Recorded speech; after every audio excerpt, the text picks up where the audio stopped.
আমন্ত্রণ জানাচ্ছি প্রিয় দর্শক, মানচিত্রের নিয়মিত আয়োজন কথোপকথনে। ওয়ালাইকুম। খবরটা ইতিমধ্যে আপনার অনেকেই জেনে গেছেন হয়তো, যে ডক্টর ইউনূস সরকার, আমরা বলেছি যে তার দুর্নীতির, সে নিজে সহ তার দুর্নীতির যে মহা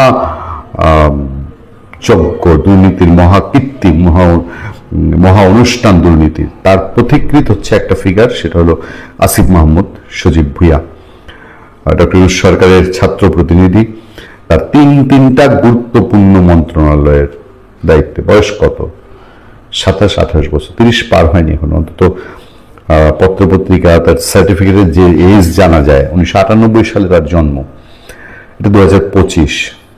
27 বছরের একটা ছেলেকে বাংলাদেশের ক্রীড়া স্থানীয় সরকার ধরা হয়। যে স্থানীয় সরকার মন্ত্রণালয়টা প্রধানমন্ত্রীর পরে, প্রধানমন্ত্রীর আওতাধীন যে মন্ত্রণালয়গুলো থাকে সেগুলোর পরে স্থানীয় সরকার মন্ত্রণালয় গুরুত্বপূর্ণ মন্ত্রণালয়। বাংলাদেশের রীতি অনুযায়ী আওয়ামী লীগের সেক্রেটারি, বিএনপির সেক্রেটারি, বিএনপি যখন 4 দলীয় জোট সরকারে ছিল তখন আব্দুল মান্নান ভূঁইয়া স্থানীয় সরকার মন্ত্রণালয়ের মিনিস্টার। আওয়ামী লীগ যখন ক্ষমতায় ছিল সৈয়দ আশরাফুল ইসলাম, ওবায়দুল কাদের, তারা এই সরকার এই সব গুরুত্বপূর্ণ মন্ত্রণালয়ের মিনিস্টার। সেই মন্ত্রণালয়ের দায়িত্ব দেওয়া হয়েছে এই 27 বছরের একটা লুটেরার হাতে। এবং প্রতিষ্ঠিত পাবলিক পারসেপশন যে এ যা ইচ্ছা তাই করেছে। তার কর্মকাণ্ড কারখানা একটা দুইটা না, সে নিজে করেছে। তার বাবা, তার পরিবার দুর্নীতির কারণে অভিযুক্ত হয়েছে। তার বাবার দাপটে কুমিল্লার মুরাদনগরের মানুষের টেকা দায় হয়েছিল। তার বাবা ঠিকাদারি লাইসেন্স নিয়েছিল, সে আশ্চর্যজনকভাবে বলেছে আমি জানি না তো, এতেই করে পাপমুক্ত। সে অস্ত্রসহ বিমানবন্দরে ম্যাগজিন ফেলিয়ে এসছে। মানে হতভম্ব একটা সিচুয়েশন। সে যেখানে চপ্পল পরে ঢাকা ইউনিভার্সিটির হোস্টেলে সে পাত্তা ডাল খেয়ে চলা ছেলে, তার গেট আপ, তার কেটস, তার হাতের ঘড়ির দাম, তার খাওয়া দাওয়া ওয়েস্টার্ন হোটেল ছাড়া হয় না, সেই লোকের বিরুদ্ধে বাংলাদেশ ব্যাংকের ফাইন্যান্সিয়াল ইন্টেলিজেন্স ইউনিট 3 দিনের মধ্যে তার বাংলাদেশের সমস্ত ব্যাংক হিসাবে তথ্য চেয়েছে। ব্যাংক হিসাব খোলা টোলা হাবি জাবি, মানে ব্যাংকে কি কি আছে না আছে। আচ্ছা, গত কয়েকদিন ধরে আমরা যত আলোচনা করেছি এবং যতগুলো অভিযোগ দুর্নীতি দমন কমিশনে জমা হয়েছে সেগুলো রেফারেন্স এবং পত্রপত্রিকায় যে নিউজগুলো এসছে, আমি $10 বিলিয়ন বাদিয়ে দিলাম। বাদ বাকি যে অভিযোগগুলো এসছে যে তার পয়সাগুলি সব ক্রিপ্টোকারেন্সির মাধ্যমে সে দুবাই, অস্ট্রেলিয়া, সিডনি, বিভিন্ন জায়গায় সে আগেই পার করে দিয়েছে। ফলে এই ছেলের ব্যাংক হিসাব ঘেটে কি আদতে তেমন কিছু পাওয়া যাবে বা পাওয়া সম্ভব? হ্যাঁ, আশার আলো যে অন্তত ইউনূস যদি থাকতো, ডক্টর ইউনূসের ক্ষমতা থাকলে বা ওই সরকার থাকলে এখন তো ব্যাংক হিসাব তলবের ঘটনাও ঘটতো না। কারণ সে তো পদত্যাগ করেছিল 10 ডিসেম্বর পদত্যাগ করেছে। জানুয়ারি গেছে, ফেব্রুয়ারি থেকে ইলেকশন গেছে, এই 2 মাস অভিযোগ তো তার বিরুদ্ধে চলছেই। অভিযোগ, অসামঞ্জস্যতা তার চলাফেরায়, তার কথাবার্তায়, তার কাজে কর্মে। ইউনূস সরকার তো সেটার কোনো পদক্ষেপ নেয়নি। এখন এসে অন্তত পদক্ষেপটা একটা মিনিমাম পদক্ষেপ হয়েছে যে ব্যাংক হিসাব তলব করা হয়েছে। দেখা যাক, জাল ফেলেছে বাংলাদেশ ব্যাংক, সেই জালে যদি এখন মাছটা অন্তত ধরা পড়ে, সেটা বড় বল কাতলা ধরা পড়লো না পুঁটি ধরা পড়লো, অন্তত স্টেপটা শুরু হয়েছে। আমরা অপেক্ষায়। গত 18 ফেব্রুয়ারি প্রচারিত ভিডিওটির টাইটেল ছিল বেজে গেছে জুলাই সনদের মৃত্যু ঘণ্টা। ওই ভিডিওতে বলেছিলাম আইন আর রাজনীতির মারপ্যাচে পড়ে আইসিইউতে চলে গেছে অধ্যাপক ইউনূস এবং আলী রিয়াজের বহু নাটকের ফসল জুলাই সনদ। সাথে ঝুলে যেতে পারে গণভোটের রায়ের বাস্তবায়ন। 3রা মার্চ হাইকোর্ট এমন একটি রুল জারি করেছে, জুলাই জাতীয় সনদ, গণভোটের অধ্যাদেশ এবং নবনির্বাচিত সংসদ সদস্যদের সংবিধান সংস্কার পরিষদের সদস্য হিসেবে শপথ নেওয়ার বৈধতা নিয়ে এই রুলটি জারি করেছেন হাইকোর্ট।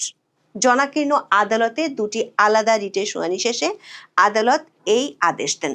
রুলে জানতে চাওয়া হয়েছে জুলাই জাতীয় সনদ সংবিধান সংশোধন বাস্তবায়ন আদেশ 2025 এবং গত 16 ফেব্রুয়ারি সংসদ সচিবালয় থেকে নবনির্বাচিত সাংসদদের সংবিধান সংস্কার পরিষদের সদস্য হিসেবে শপথ নিতে যে চিঠি দেওয়া হয়েছে তা কেন অবৈধ ও অসাংবিধানিক ঘোষণা করা হবে না।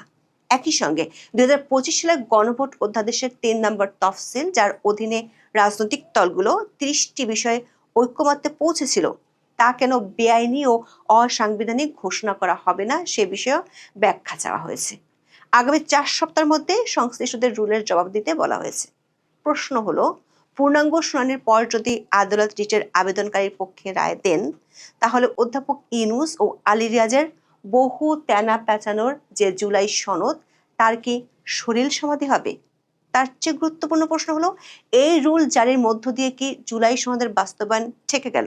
মানে সাবজুডিস বা বিচারাধীন বিষয় হওয়ায় কি জুলাই সনদ আর গণভোটের রায়ের বাস্তবায়ন প্রক্রিয়া ডিপ ফ্রিজে চলে গেল? আরেকটি গুরুত্বপূর্ণ প্রশ্ন হলো, যে বিএনপি জুলাই সনদের আদেশকে প্রতারণা বলে ঘোষণা করেছিল, সেই বিএনপি সরকার আদালতে কোন পক্ষ নেবে? নাকি বিএনপি এই ইস্যুটাকে রাজনৈতিক প্রতিপক্ষকে চাপে রাখার কৌশল হিসেবে ব্যবহার করবে? কারণ আদালতে জুলাই সনদ এবং গণভোট নিয়ে এমন নড়াচড়া শুরু হওয়ায় বেশ চাপে আছে বিরোধী পক্ষগুলো। সূত্রগুলো বলছে, শুধু গণভোটের বৈধতা নয়, গণভোটের স্বচ্ছতা নিয়েও শিগগিরই উচ্চ আদালতে রিট করতে যাচ্ছেন একদল আইনজীবী। বিস্তারিত জানতে চলুন যাওয়া যাক বিশ্লেষণে। নামে নিজের পছন্দসই রাজনৈতিক দলগুলোকে নিয়ে বৈঠকের পর বৈঠকের আয়োজন করেছিলেন মোহাম্মদ ইউনূস। আমেরিকা থেকে উড়িয়ে নিয়ে এসে ঐকমত্যে সে নাটকের কর্ণধার করা হয় ডক্টর আলী রিয়াজকে। শুরু থেকে সেই নাটক নিয়ে বহু সমালোচনা হয়। বর্তমান স্বরাষ্ট্রমন্ত্রী সালাউদ্দিন আহমেদ 2025 সালের 26শে জুন অভিযোগ করেছিলেন, জাতীয় ঐকমত্য কমিশনের পক্ষ থেকে চলা সংস্কার কার্যক্রমে আলাপ আলোচনার চেয়ে খাওয়া দাওয়া বেশি হচ্ছে। শেষে নোট অফ ডিসেন্ট রাখা না রাখা নিয়ে এক প্রস্থ নাটকের পর 2025 সালের 17 অক্টোবর 20টিরও বেশি রাজনৈতিক দল জুলাই সনদে সই করে। এতে মোট 84টি সংস্কার প্রস্তাব করা হয়েছে, যার মধ্যে 47টির জন্য সংবিধান সংশোধন করতে হবে। উল্লেখযোগ্য প্রস্তাবগুলোর মধ্যে আছে প্রধানমন্ত্রীর মেয়াদের সময়সীমা সর্বোচ্চ 10 বছর নির্ধারণ এবং রাষ্ট্রপতির ক্ষমতা বাড়ানো। তবে জুলাই সনদ বাস্তবায়ন কিভাবে হবে তা নিয়ে দলগুলোর মধ্যে তীব্র মতবিরোধ দেখা দেয়। এরপর গত 13ই নভেম্বর ত্রয়োদশ জাতীয় সংসদ নির্বাচনের দিনই গণভোট আয়োজনের সময় নির্ধারণ করে জুলাই জাতীয় সনদ বাস্তবায়ন আদেশ জারি করা হয়। এই গণভোট নিয়ে বিএনপির বিরোধিতা থাকলেও পরে জাতীয় নির্বাচনের দিন গণভোট হতে পারে বলে বিএনপি মত দিয়েছিল। শেষ পর্যন্ত গত 12ই ফেব্রুয়ারি জাতীয় সংসদ নির্বাচনের দিন গণভোট অনুষ্ঠিত হয়। গণভোটে হ্যাঁ জয়যুক্ত হয়, কিন্তু বিসমিল্লাতেই হোঁচট খায় জুলাই সনদের বাস্তবায়ন প্রক্রিয়া। কারণ বাংলাদেশের ত্রয়োদশ জাতীয় সংসদ নির্বাচনে বিজয়ীরা সংসদ সদস্য হিসেবে শপথ নিলেও সংবিধান সংস্কার পরিষদের সদস্য হিসেবে শপথ নেননি বিএনপির সাংসদরা। তাতে জুলাই সনদের বাস্তবায়ন নিয়ে অনিশ্চয়তা দেখা দেয়। বিএনপির এই রাজনৈতিক বার্তার পর কয়েকদিনের মধ্যে জুলাই সনদ আর গণভোটকে নেওয়া হয় কোর্টের এজলাসে। সুপ্রিম কোর্টের আইনজীবী চৌধুরী মোহাম্মদ রেদওয়ানী খোদা 23শে ফেব্রুয়ারি জুলাই জাতীয় সনদ সংবিধান সংস্কার বাস্তবায়ন আদেশ এবং গণভোট অধ্যাদেশের 3 ধারা ও তফসিলের বৈধতা চ্যালেঞ্জ করে একটি রিট করেন। গত সপ্তাহে জুলাই জাতীয় সনদ সংবিধান সংস্কার বাস্তবায়ন আদেশ এবং এর আলোকে সংবিধান সংস্কার পরিষদ সদস্যদের শপথের জন্য 16ই ফেব্রুয়ারি সংসদ সচিবালয় থেকে দেওয়া চিঠির বৈধতা চ্যালেঞ্জ করে সুপ্রিম কোর্টের আইনজীবী গাজী মোহাম্মদ মাহবুব আলম অন্য রিটটি করেন। রেদওয়ানী খোদার করা রিট আবেদনে বলা হয়, জুলাই জাতীয় সনদ সংবিধান সংস্কার বাস্তবায়ন আদেশ এবং গণভোট অধ্যাদেশের 3 ধারা ও তফসিল সংবিধানের সঙ্গে সাংঘর্ষিক হওয়ায় কেন আইনগত কর্তৃত্ব বহির্ভূত ঘোষণা করা হবে না, এ বিষয়ে রুলের প্রার্থনা করা হয়েছে। রুল হলে তা বিচারাধীন অবস্থায় গণভোট অধ্যাদেশের 3 ধারা ও তফসিলের কার্যক্রম থেকে বিরত থাকতে অন্তর্বর্তীকালীন নির্দেশনা চাওয়া হয়েছে রিটে। অন্যদিকে আইনজীবী মাহবুব আলমের রিটে বলা হয়, জুলাই জাতীয় সনদ সংবিধান সংস্কার বাস্তবায়ন আদেশ এবং এর আলোকে সংবিধান সংস্কার পরিষদের সদস্য হিসেবে শপথের জন্য 16ই ফেব্রুয়ারির চিঠি সংবিধানের সঙ্গে সাংঘর্ষিক হওয়ায় কেন বাতিল ঘোষণা করা হবে না, এ বিষয়ে রুল চাওয়া হয়েছে। রুল হলে তা বিচারাধীন অবস্থায় জুলাই জাতীয় সনদ সংবিধান সংস্কার বাস্তবায়ন আদেশ এবং এর আলোকে সংবিধান সংস্কার পরিষদের সদস্যের শপথের 16ই ফেব্রুয়ারি চিঠির কার্যক্রম থেকে বিরত থাকতে নির্দেশনা চাওয়া হয়েছে। সোমবার এই রিট দুটি নিয়ে উভয় পক্ষে শুনানির পর মঙ্গলবার আদেশের জন্য দিন ঠিক করেছিলেন বিচারপতি রাজিক আল জলিল ও বিচারপতি মোহাম্মদ আনোয়ারুল ইসলাম সমন্বয়ে গঠিত হাইকোর্ট বেঞ্চ। আদালত 3টি বিষয়ে রুল জারি করেছেন। রুলে জানতে চাওয়া হয়েছে 2025 সালের জুলাই জাতীয় সংবিধান সংশোধন বাস্তবায়ন আদেশ এবং গত 16 ফেব্রুয়ারি সংসদ সচিবালয় থেকে নবনির্বাচিত সাংসদদের সংবিধান সংস্কার পরিষদের সদস্য হিসেবে শপথ নিতে যে চিঠি দেওয়া হয়েছে তা কেন অবৈধ ও অসাংবিধানিক ঘোষণা করা হবে না। একই সঙ্গে 2025 সালের গণভোট অধ্যাদেশের 3 নম্বর তফসিল, যার অধীনে রাজনৈতিক দলগুলো 30টি বিষয়ে ঐক্যমত্যে পৌঁছেছিল, তা কেন বেআইনি ও অসাংবিধানিক ঘোষণা করা হবে না সে বিষয়ে ব্যাখ্যা চাওয়া হয়েছে। দর্শক, রিটে আইনজীবীরা 14টি গ্রাউন্ড তুলে ধরেছেন। রিট আবেদনে ঐকমত্য কমিশনের 30টি সিদ্ধান্তে সংবিধানের 22টি অনুচ্ছেদ লঙ্ঘনের অভিযোগ আনা হয়েছে। সবচেয়ে শক্তিশালী যে গ্রাউন্ড সেটি হলো রাষ্ট্রপতির যে আদেশের মাধ্যমে জুলাই সনদ এবং গণভোট জারি করা হলো। আইনজীবীরা বলছেন রাষ্ট্রপতির এ ধরনের আদেশ জারির কোনো ক্ষমতা ও প্রেসিডেন্স নেই। বাংলাদেশের সংবিধানের 93 অনুচ্ছেদে সংসদের অবর্তমানে রাষ্ট্রপতিকে অধ্যাদেশ জারির ক্ষমতা দেওয়া হয়েছে। এই ক্ষমতা ব্যবহার করে মোহাম্মদ ইউনূসের সরকার সুপারসনিক গতিতে 133টি অধ্যাদেশ জারি করেছিল, কিন্তু জুলাই সনদ জারি করা হয়েছিল রাষ্ট্রপতির আদেশে। ঐকমত্য কমিশনের সাথে বৈঠকে বিএনপির স্থায়ী কমিটির সদস্য সালাউদ্দিন আহমেদ এই বিষয়টি তুলে ধরেছিলেন, কিন্তু আলী রিয়াজের কমিশন বিষয়টি বিবেচনায় না নিয়ে নিজেদের মতো করে বাস্তবায়ন প্রক্রিয়ার জন্য রাষ্ট্রপতির আদেশ জারি করেন। দ্বিতীয় শক্তিশালী গ্রাউন্ডটি হলো এই সনদ দেশের জনগণের মৌলিক মানবাধিকারের লঙ্ঘন। সংবিধানের 7-এর 1 ধারায় বলা হয়েছে, গণপ্রজাতন্ত্রী বাংলাদেশের প্রজাতন্ত্রের সকল ক্ষমতার মালিক জনগণ এবং সংবিধানই প্রজাতন্ত্রের সর্বোচ্চ আইন। এছাড়া 7-এর 2 ধারা বলছে, এই সংবিধানের পরিপন্থী কোনো আইন বাতিল এবং অকার্যকর গণ্য হবে। অর্থাৎ যদি কোনো সনদ বা ঘোষণা সংবিধানের সাথে সাংঘর্ষিক হয় তা আইনগতভাবে বাতিলযোগ্য এবং অসাংবিধানিক। তাই জুলাই সনদ সংবিধানের বাইরে গিয়ে সংবিধান পরিবর্তনের যে বিকল্প রূপরেখা তৈরির চেষ্টা করেছে সেটিকে বেআইনি ও অসাংবিধানিক হিসেবে ঘোষণা করতে পারে উচ্চ আদালত। গণভোটের বৈধতা চ্যালেঞ্জ করে দায়ের করা রিটটিতে বলা হয়েছে, অন্তর্বর্তী সরকার কোনো সার্বভৌম কর্তৃপক্ষ বা কোনো সাংবিধানিক সভা বা গণপরিষদ নয়, বরং এটি একটি সাংবিধানিক ট্রাস্টি যা কঠোরভাবে সাংবিধানিক সীমার মধ্যে থাকতে বাধ্য। রিটের যুক্তিতে বলা হয়, সংবিধানই দেশের সর্বোচ্চ আইন, যা অন্তর্বর্তী সরকার সহ রাষ্ট্রের সব অঙ্গের জন্য বাধ্যতামূলক। সাংবিধানিক অনুমোদন ছাড়া ক্ষমতার যে কোনো চর্চা নিয়ম বিরুদ্ধ ও বাতিলযোগ্য। প্রয়োজন, সুবিধা বা রাজনৈতিক উত্তরণের যুক্তিতে সংবিধান লঙ্ঘন কোনোভাবেই ন্যায়সঙ্গত হতে পারে না। আইনজীবীরা বলছেন, বিএনপি সাংসদরা যে সংবিধান সংস্কার পরিষদের সদস্য হিসেবে শপথ নেননি, তারা এই যুক্তিতে সংবিধান লঙ্ঘনের দায় থেকে বেঁচে গেছেন।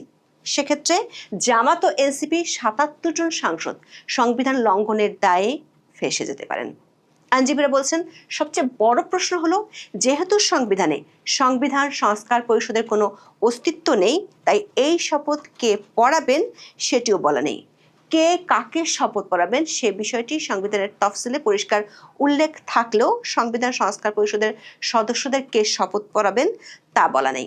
তাছাড়া জুলাই সনদ বাস্তবায়ন আদেশেও বিষয়টি পরিষ্কার নাই। সুতরাং জামাত ও এনসিপি সদস্যদের সংবিধান সংস্কার পরিষদের সদস্য হিসেবে শপথ পড়ানোয় সিইসির এখতিয়ার নিয়ে আদালতের শুনানিতে প্রশ্ন উঠতে পারে। আদালতের শুনানিতে সাংবিধানিক প্রশ্ন হিসেবে একটি বড় ইস্যু হতে পারে এটি, এমনটাই মনে করছেন আইনজীবীরা। দর্শক, আদালত পাড়ায় এখন এই দুটি রিট আর তার প্রেক্ষিতে আদালতের রুল জারি করার বিষয়টা টক অব দ্য ইস্যু হয়ে গেছে। বাংলাদেশের বিচার ব্যবস্থার কাঠামো অনুযায়ী এ ধরনের রাজনৈতিক ইস্যুতে দায়ের করা রিটগুলোর ভবিষ্যৎ অনেকটাই নির্ভর করে সরকার পক্ষ কি চায় তার উপর। আইনজীবীদের একটি অংশ বলছে, এরই মধ্যে পরিষ্কার গণভোটটি হয়েছে খুবই দুর্বল ও প্রশ্নবিদ্ধ একটি প্রক্রিয়া, এবং যে জুলাই সনদের উপর জনগণের মতামত নেওয়ার জন্য এই গণভোট নেওয়া হয়েছে সেই সনদের অনেকগুলো প্রস্তাবই বিএনপির নোট অফ ডিসেন্ট বা আপত্তি ছিল। এমনকি বিএনপির শীর্ষ নেতৃবৃন্দ আলী রিয়াজের বিরুদ্ধে প্রতারণার অভিযোগ তুলছিলেন। সেজন্যই সেই প্রশ্নবিদ্ধ গণভোট এবং নোট অব ডিসেন্ট সম্বলিত জুলাই সনদে উল্লেখিত প্রস্তাবসমূহ বাস্তবায়নে বিএনপি যে ক্রিটিক্যাল থাকবে সেটি স্বাভাবিক। যদিও বিএনপি সংস্কার চায় না বা জুলাই সনদ বাস্তবায়ন করবে না এমন কথা বলেনি, বরং তাদের অবস্থান হলো জুলাই সনদের যেসব প্রস্তাবে তারা একমত হয়েছে এবং যেসব সংস্কার প্রস্তাব তাদের ৩১ দফা ও নির্বাচনী ইশতেহারে আছে সেসব সংস্কার তারা করবে। রাষ্ট্রপতির জারি করা জুলাই জাতীয় সনদ সংবিধান সংস্কার বাস্তবায়ন আদেশ অনুযায়ী গণভোটে হ্যাঁ বিজয়ী হলে নির্বাচিত সংসদ সদস্যরা একই সাথে সংবিধান সংস্কার পরিষদের সদস্য হিসেবেও কাজ করবেন। ৬০ সদস্যের কোরাম হলেই এই পরিষদ কাজ করতে পারে। আদেশে বলা আছে, গণভোটে হ্যাঁ বিজয়ী হলে সংসদ নির্বাচনের ফল ঘোষণার ৩০ পঞ্জিকা দিবসের মধ্যে যে পদ্ধতিতে জাতীয় সংসদের প্রথম অধিবেশন আহ্বান করা হবে অনুরূপ পদ্ধতিতে পরিষদের প্রথম অধিবেশন আহ্বান করা হবে। তবে বিএনপি এই পরিষদের সদস্য হিসেবে শপথ না নিলেও জামাত এবং এনসিপির ৭৭ জন নির্বাচিত সংসদ সদস্য একই সাথে সংসদ সদস্য ও সংবিধান সংস্কার পরিষদের সদস্য হিসেবে শপথ নেন।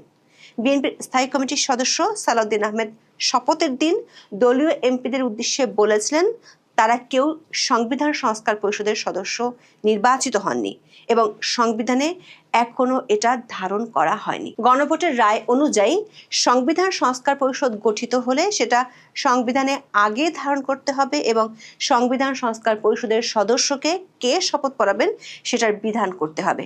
এমন ফর্ম সংবিধানের ৩য় তফসিলে আসবে। সেগুলো সাংবিধানিকভাবে সংসদে গৃহীত হবার পরে সংবিধান সংস্কার পরিষদের সদস্যদের শপথ নেওয়ার বিধান করা যাবে। তারেক রহমানের উপস্থিতিতে সালাউদ্দিন আহমেদ এই কথা বলেছিলেন। বিশ্লেষকরা মনে করেন, প্রথম দিনে বিএনপির পক্ষ থেকে বার্তা দেওয়া হয় দলটি সংবিধানের বাইরে গিয়ে কোনো কিছু করতে চায় না। এমন বার্তা দ্বারা জাতীয় ঐক্যমত্য কমিশনের বৈঠকে একাধিকবার দিয়েছিল। আইনজীবীরা মনে করেন, সংবিধান ও সংবিধানের ব্যাখ্যার প্রয়োজন আছে এমন ইস্যুতে দায়ের করা রিটগুলোর শুনানি শেষ হতে অনেক দিন লেগে যায়। প্রশ্ন হলো, তাহলে কি জুলাই সনদ ও গণভোটের বিষয়টি সাবজুডিস বা বিচারাধীন বিষয় হয়ে গেল? যদিও রুল জারি করা মানে কোনো রায় নয়, তবে সরকার পক্ষ বিশেষ করে বিএনপি যেহেতু সংসদের ২/৩ আসন নিয়ে শক্ত অবস্থানে আছে, তারা এখন বিষয়টাকে ঝুলিয়ে দিতে পারে। সংশ্লিষ্টরা মনে করেন, হাইকোর্টের দায়ের হওয়া ২টি ডিটি খুবই গুরুত্বপূর্ণ, তবে এটি নির্ভর করছে সরকার পক্ষ কোন দিকে অবস্থান নেয় তার উপর। রাষ্ট্রপতির এই আদেশ জারির কোনো এখতিয়ার ছিল না এবং সংবিধানের ১৪২ অনুচ্ছেদের পদ্ধতি লঙ্ঘন করা হয়েছে এমন শক্তিশালী গ্রাউন্ড প্রতিষ্ঠা করা সম্ভব। আর তা করা গেলেই পুরো জুলাই সনদ হিমাগারে চলে যাওয়ার শঙ্কাই বেশি। সূত্রগুলো বলছে, জুলাই সনদ বাস্তবায়নের জন্য বিএনপির উপর চাপ দিচ্ছিল জামাত ইসলামী ও এনসিপি। এখন বিষয়টি চলে গেল আদালতের এজলাসে।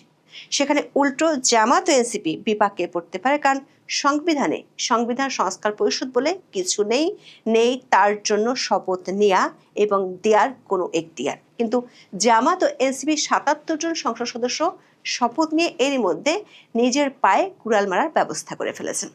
সংবিধান লঙ্ঘনের দায় এমপি হিসেবে তাদের শপথও প্রশ্নের মুখে পড়ে যেতে পারে।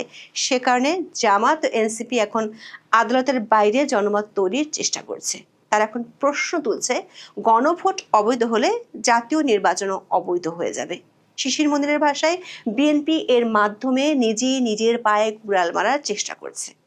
আইনজীবীরা বলছেন, সংবিধানে যেটির অস্তিত্ব নেই সেটির জন্য যেটির অস্তিত্ব আছে সেটি কখনোই প্রশ্নের মুখে পড়তে পারে না।